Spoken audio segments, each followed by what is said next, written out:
बिस्मिल्लाहिर्रहमानिर्रहीम। अस्सलामु अलैकुम। आप देख रहे हैं K92 न्यूज़ और मैं हूं नाइला भट्टी। शामिल करते हैं आज की अहम खबरें। फैजाबाद पुलिस की टेक्निकल बुनियादों पर कार्रवाई। लियारी एक्सप्रेस वे से नौजवान को हब्से बेजाम में लेकर लूटने वाले मुलजिमान गिरफ्तार। 4 मुसल्लह मुलजिमान ने कार सवार नौजवान को लियारी एक्सप्रेस वे पर रोका, अपने साथ ले गए। मुलजिमान ने आगे जाकर नौजवान को लूट लिया और इसके क्रेडिट कार्ड से रकम भी निकाली। एसएसपी डिस्ट्रिक्ट सेंट्रल की हिदायत पर डिस्ट्रिक्ट एसपी गुलबर्ग डिवीजन की सुपरविजन में टीम ने टेक्निकल बुनियादों पर मुलजिमान का सुराग लगाया।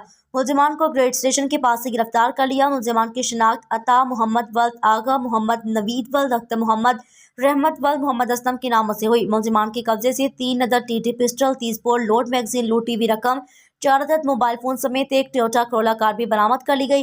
गिरफ्तार मुलजिमान के खिलाफ मुकदमा नौजवान की मदियत में पहले से दर्ज था, जिसमें इन्हें गिरफ्तार कर लिया गया, जबकि असलहा के मुकदमा दर्ज कर लिए गए हैं।